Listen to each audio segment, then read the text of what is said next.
ప్రతి ఒక్కరు కూడా ఎమోషనల్ గా జరుపుకునే పండుగ ఏదైనా ఉంది అంటే అది వినాయక చవితి మాత్రమే. ఆల్రెడీ ప్రతి ఊర్లో వినాయక చవితి హడావుడి అయితే స్టార్ట్ అయిపోయింది. కానీ మన వైజాగ్ లో మేమైతే ఈసారి కొంచెం క్రేజీగా ట్రై చేయబోతున్నాం. మీరు చాలా మంది మా యూత్ ఐకాన్ గణేష్ ఇంతకు ముందే చూసే ఉంటారు. కానీ ఈసారి కొంచెం డిఫరెంట్ గా కొంచెం వినిగి ఈ సముద్రమాలలో పక్కనే మా వినాయకుడు పందిరి అయితే వేయబోతున్నాం. ఇలా అన్ని బాగానే జరుగుతున్నాయి అనుకున్నా కానీ ఒక్కసారిగా పెద్ద తుఫాను పెద్ద గాలి. ఇప్పుడు వరకు ఇలా సముద్ర పాలలో పక్కనే వినాయకుడు పందిరి కట్టే సాహసం ఎవరు చేసి ఉండరు. కానీ మేము చేయబోతున్నాం.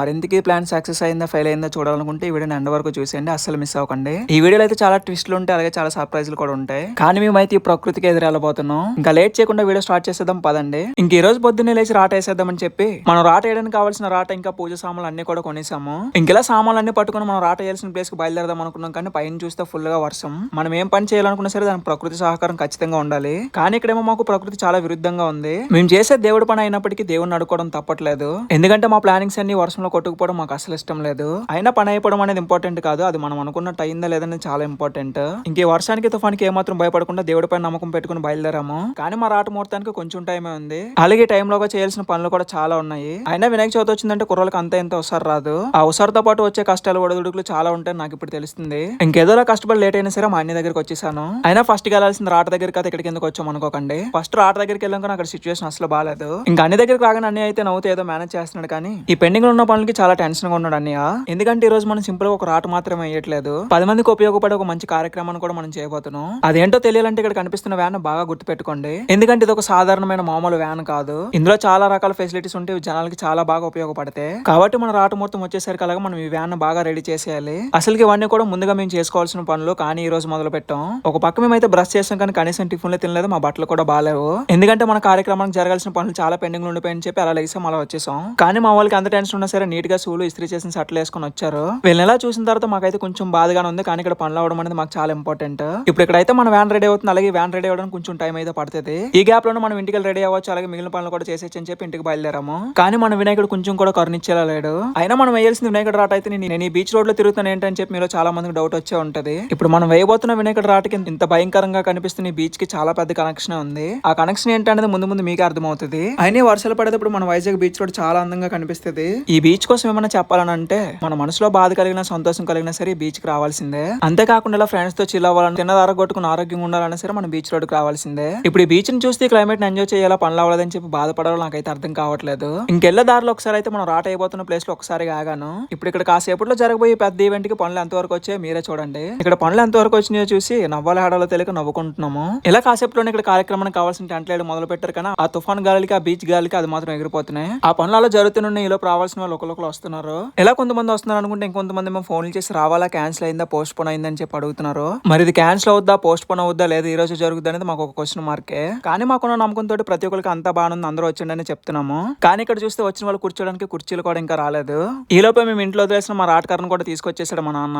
దీన్ని మా నాన్న వాళ్ళు తీసుకొచ్చడం వల్ల మాకు టైం సేవ్ అయింది, అలాగే పని కూడా తగ్గింది. ఇప్పుడే మా ముఖంలో చిన్న చిరునవ్వు వచ్చింది, అలాగే మాకు చిన్న ఆశ కూడా వచ్చింది. ఇంకేమాత్రం లేట్ చేయకుండా రాటను మోసుకుంటూ తీసుకెళ్ళి అక్కడ పెట్టేసాం. ఇప్పుడు దీన్ని పాతడానికి ఇక్కడ గొయ్యి కూడా తవ్వేసారు, అలాగే మన టెంట్ కూడా రెడీ అవుతుంది. ఎందుకంటే వచ్చిన గెస్టులు అందరూ ఇక్కడ కూర్చోవాలి కాబట్టి. కానీ ఈ సముద్రం మన మీద కొంచెం కోపం చూపిస్తుంది. ఇప్పుడు మన కార్యక్రమం సక్సెస్ఫుల్ గా జరుగుద్దా లేదనేది ప్రకృతి చేతిలోనే ఉంది. మరి చూద్దాం మేము ఇంటికి రెడీ అయ్యొచ్చు లోపు ఎలాంటి మ్యాజికల్ జరుగుతాయి అనేది. బండి అయితే హ్యాపీగా స్టార్ట్ చేస్తున్నాను, కానీ లోపల అయితే ఒకటే టెన్షన్, అవుద్దా లేదా అనేది. కానీ ఎలాగైనా సరే మంచిగా జరగాలని కోరుకుందాం. ఇంకా మా కిరణ్ గారిని ఇంటి దగ్గర దించేసి నేను వచ్చేలోపు బేగా రెడీ అయ్యి కిందకి దిగుపోరని చెప్పేసి నేను స్టార్ట్ అయిపోయాను. ఇంకా నేనైతే పెద్ద సొక్క వేసుకుని ఏరికి సిరం కూడా రాసుకున్నాను. ఇంకా మా కిరణ్ కూడా లేట్ చేయకుండా వచ్చేసారు కాబట్టి మనం ఒక జెండాను కూడా పట్టుకుని వెళ్తున్నాం. ఇంకా ఏ మాత్రం లేట్ చేయకుండా లాగ్ చేయకుండా మేమైతే బీచ్ కి వచ్చేసాం. ఇక్కడికి రాగానే ఫస్ట్ హ్యాపీగా అనిపించింది ఏంటంటే మనం ఏదైతే వ్యాన్ ఇంపార్టెంట్ అనుకున్నా మా వ్యాన్ అయితే రెడీ అయిపోతుంది. కుర్రలు అయితే దానికి పూల దండలు కట్టి డెకరేషన్ కూడా చేస్తున్నారు బాగానే. ఇంకా ఒక మనిషి కూడా లేని ఈ ప్లేస్ లో ఒకరు రావడం మొదలు పెట్టారు. ఎంతో పెద్ద గాలిని తట్టుకొని కూడా మన టెంట్ గట్టిగా నిలబడింది. కానీ ఇప్పుడు ట్విస్ట్ ఏంటంటే పిలిచిన గెస్ట్లు అందరూ కూడా వస్తారా లేదా, ఈ క్లైమేట్ ని చూసి ఆగిపోతారు అనేది కొంచెం టెన్షన్.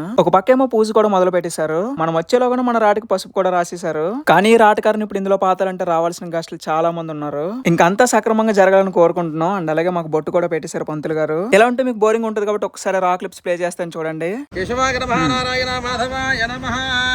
కేశవాయ స్వాహ, నారాయణాయ స్వాహ, మాధవాయ స్వాహ, నారాయణ మాధవాయ స్వాహ. ఈ బీచ్ లో ఎంత గాలి వస్తున్నా సరే ఈ దీపాలు ఆరకుండా వెలుగుతున్నాయంటే ఇది ప్రకృతిలో ఉన్న మ్యాజిక్ లేదా దైవత్వంలో ఉన్న మ్యాజిక్. అది ఏదైనా కానీ మనకైతే చిన్న హోప్ వచ్చింది.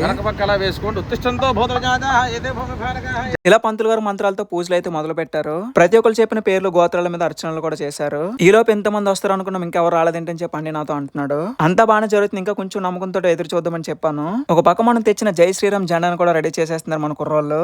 ఒకసారి ఇక్కడ సౌండ్ ప్లే చేసిన ప్రతి ఒక్కరు కూడా డివోషనల్ మూడ్ లోకి వెళ్ళిపోండి ఒక్కసారిగా.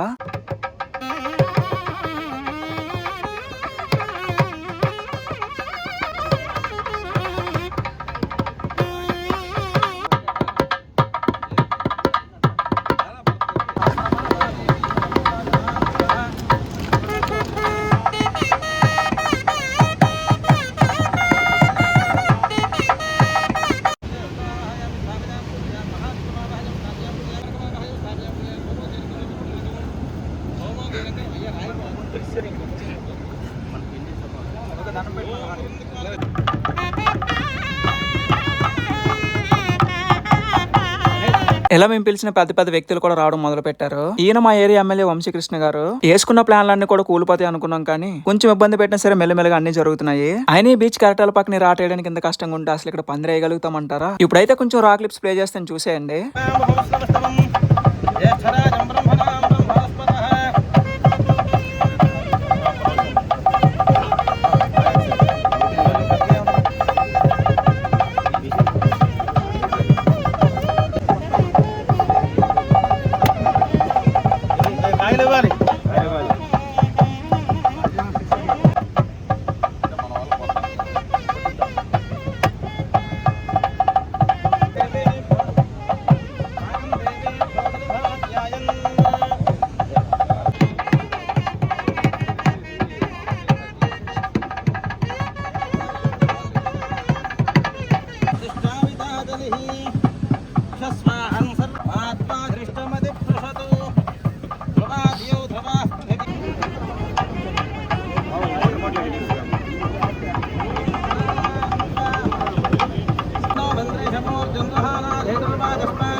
ఎన్నో టెన్షన్ పడ్డం, అంతో భయం పడ్డం, కానీ ప్రతి ఒక్కటి కూడా హ్యాపీగానే జరుగుతుంది. ఇప్పుడు మీరు అందరూ కూడా మాతో పాటు హారతి తీసుకోండి.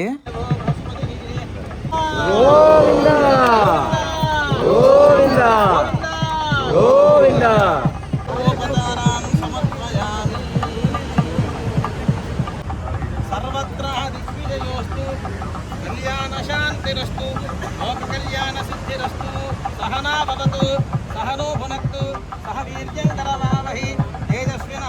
ఇప్పుడు ఎమ్మెల్యే గారు అయితే స్టార్టింగ్ లో బస్ చూపించావు కదా, ఆ బస్సు కూడా ఏమైందని చెప్పి అడుగుతున్నారు. అతనితో పాటు ఆ బస్ కోసం మీకు కూడా చెప్తాను పదండి.